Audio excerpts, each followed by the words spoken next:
Hello, नमस्कार। मैं स्वागत करता हूं आप सभी का इस YouTube चैनल पर, जहां हम मैथमेटिक्स के क्वेश्चन सॉल्व कर रहे थे और एनसीईआरटी के क्लास 10th के चैप्टर 1 और 2 हम लोग सॉल्व कर चुके थे। आज बारी है चैप्टर नंबर 3 की। तो बहुत ही अच्छा टॉपिक है चैप्टर 3। इस तरह से हम लोग जल्दी जल्दी करते हुए सारे चैप्टर्स इसके खत्म कर देंगे। तो pair of linear equation in two variables इस चैप्टर का नाम है। तो पहले चैप्टर को डिकोड करते हैं कि कहना क्या चाह रहा है, तब आगे की बात करेंगे। पेयर ऑफ लीनियर इक्वेशंस, तो लीनियर, चूंकि आप क्लास 10th के विद्यार्थी हैं जो ये वीडियो देख रहे हैं, तो लीनियर इक्वेशंस तो आपको पता ही होगी क्या होगी। जो भी एक इक्वेशन एक लाइन में लिखी हो उसे हम लीनियर इक्वेशन कह देते हैं, ठीक है।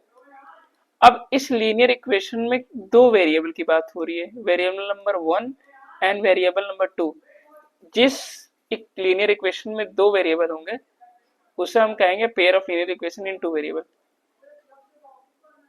अब देखिए इस वीडियो में नेक्स्ट स्टेप हम लोग कहाँ पे पढ़ेंगे, जो इंपॉर्टेंट है 3.1 और 3.2 में। तो 3.1 में जो क्वेश्चन पूछ रहा है बहुत ही इत्मीनान से और आराम आराम से हम लोग पढ़ेंगे। x minus 2y is 0 and 3x plus 4y minus 20 is 0। यहाँ पर हम को जो दिया है वैल्यू वो a1 upon a2, b1 upon b2 और c1 अपॉन c2 के बारे में पूछा है। अच्छा, a कहाँ है यहाँ पर, ये a हम मानते हैं, इसको b मानते हैं, c दिया नहीं है तो 0 रख लो। यहाँ पर a दिया है, b दिया है और c दिया है। तो अब नेक्स्ट एक्सरसाइज में क्या है, 3.1 जो टेबल दिया इसे समझने की कोशिश करते हैं। तो यहाँ पर जब आप देखेंगे तो आप पाएंगे a1 अपॉन a2 यानी कि यहाँ पर 1 अपॉन 3, b1 अपॉन b2 यानी कि माइनस 2 अपॉन 4 और c1 अपॉन c2 यानी कि 0। अब क्या कह रहा है, कंपेयर द रेशियो, इस रेशियो को कंपेयर करो।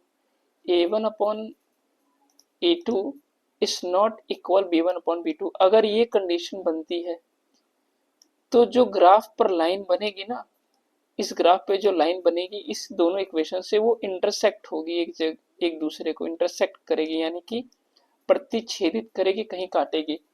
तो जब ये काटेगी, कहने का क्या मतलब है फिर से समझिए। ये इक्वेशन दिया हुआ है 1 एंड 2, दो वेरिएबल्स हैं इसमें क्योंकि चैप्टर का नाम है linear equation in two variable. अब a1 अपॉन a2 और b1 अपॉन b2 जब बराबर नहीं है तो जो ग्राफ पर लाइन होगी वो इंटरसेक्ट लाइन होगी। इतनी बात समझ में आ गई। अच्छा, इतनी बात समझ में आ गई तो दूसरे प्रश्न पे चलो। 2 अपॉन 4, 3 अपॉन 6, 9 अपॉन 18। आप देखोगे कि a1 अपॉन a2 और बराबर में b1 upon b2 and equal c1 upon c2। So that's mean the line is, क्या लिखा है पढ़ो, क्या लिखा है, कोइंसिडेंट लाइन है। मतलब कि क्या है, वह लाइन पर जो सोल्यूशन होंगे वो बहुत सारे होंगे, ठीक है। यानी कि ये अगर ग्राफ पर एक का इक्वेशन बनना है तो दूसरा भी इसी के ऊपर चढ़ते हुए बनेगा, ठीक है। कोइंसिडेंट लाइन इसे कहते हैं। तीसरा कह रहा है a1 upon a2 b1 upon b2 तो बराबर है लेकिन c1 c2 के बराबर नहीं है। a1 upon a2 is equal b1 upon b2 but not equal c1 upon c2. The graphical representation is parallel line. It means to say that when we draw a graph on graph paper, the lines are similar. It means to parallel to each other. Line एक दूसरे के parallel बनेगी और इस condition में the alphabetic sorry no solution होगा, ठीक है। तो माफी चाहेंगे। तो a1 अपॉन a2 और b1 अपॉन b2 नहीं है, इसे आपको याद करना पड़ेगा। ये तीन कंडीशन जब आप याद करोगे, इस क्वेश्चन को करोगे तो समझ में आ जाएगा कि पहली वाली कंडीशन में लाइन इंटरसेक्ट कर रही है ग्राफ पर, ठीक है।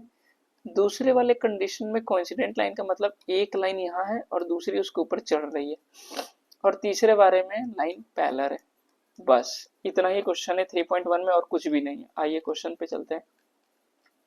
एक्सरसाइज 3.1 ये पूछा है, देखो, ऑन देखो दो कंपेयर करने के लिए चीजें पूछा है, a1/b2 c1/c2, बहुत ही आसान है, और पूछ रहा है कि पैरेलल बताओ, कोइंसिडेंट बताओ और इंटरसेक्ट बनाओ। तो 2.1 का पहला देखोगे तो 5/7 है, दूसरा 4/6 है, और तीसरा देखोगे आप 8/9 है। तो हमको तो ये तीनों ही बराबर नहीं दिख रही, कहीं से पहली दूसरी बराबर नहीं है, तो यही कट कर दो, तीसरे तो जाना नहीं है।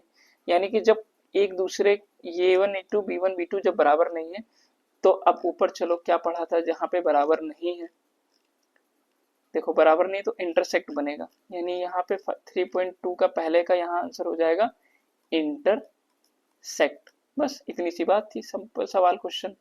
अब सेकंड वाला भी ऐसे ही है और थर्ड वाला भी ऐसे ही है। तो सेकंड वाला तो मुझे इक्वल लग रहा है, तीनों ही एक दूसरे के बराबर है, तीनों एक दूसरे के बराबर है, तो फिर ऊपर चलो और याद करो क्या होगा, लाइन कोइंसिडेंट लाइन बनेगी, यानी कि चढ़ती हुई लाइन। ठीक है, अब क्या है थर्ड वाला, on comparing the ratios this whether the following linear equation are consistent and inconsistent, incident और इनकॉन्सिडेंट लाइन के बारे में पूछ रहा है। ठीक है, तो आइए ये भी देख लेते हैं कि क्या है।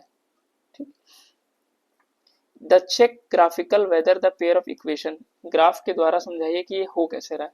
ठीक है, तो यहाँ पर पहले वाले में y की वैल्यू पुट करेंगे तो x आ जाएगा, और दूसरे वाले इक्वेशन में भी y की वैल्यू पुट करेंगे तो x की वैल्यू आ जाएगी। यहाँ पर देखिए पुट करके दिखाया गया है। ठीक, और यहाँ भी ग्राफ बन गया है, तो ग्राफ यहाँ पर आकर एक दूसरे को कट कर रहा है, इंटरसेक्ट कर रहा है। ठीक, बस इतनी सी बात थी। तो इस पूरे क्लास में आपने ये सीखा है इस ग्राफ के माध्यम से कि a1/a2, अच्छा ये a1 a2 जो हम बार बार बोल रहे हैं है क्या चीज, ये भी समझा देते हैं। ये जो पहली वाला 5 यहाँ पे लिखा है ये a1 है, ये b1 है, ये c1 है। सेकंड वाले में ये a2, ये b2 और ये c2, ये तीनों ही को एक डंडे के ऊपर नीचे रखकर प्रूफ करना है, डंडा यानी कि ये फ्रैक्शन के फॉर्म में। ठीक, यही रही बात यहाँ तक। ठीक है, बाकी सारे सवाल उसी पे पूछे, 3 4 फर्स्ट 5। ठीक है, नेक्स्ट है इसका 3.2, वो क्या है, अच्छा वो यहाँ पर लीनियर इक्वेशन के क्वेश्चन प्रूफ करने। ठीक है, इसे कल हम लोग सॉल्व करेंगे आने वाली वीडियो में। पहला क्वेश्चन 3.1 का पहला, 10 student of class 10 took part in mathematics quiz, 10 बच्चों ने मैथमेटिक्स क्विज में हिस्सा लिया।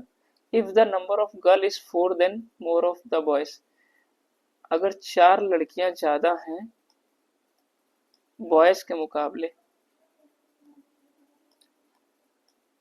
तो क्या कह रहा है गर्ल्स ने कितना हिस्सा लिया, find the boys and girls. तो x प्लस वाई, यानी कि दोनों ही बच्चे हैं 10 और लड़कियों की संख्या 4 ज्यादा है बॉयज से, तो x बॉयज मान लो और y को गर्ल्स मान लो। ठीक है, तो गर्ल्स की संख्या ज्यादा है तो y प्लस 4 कर दो इज इक्वल टू x। अब इसको यहाँ पर पुट डाउन कर दो इक्वेशन 1 में, x और y की वैल्यू आ जाएगी। ठीक है, चलिए ठीक है, thank you so much class.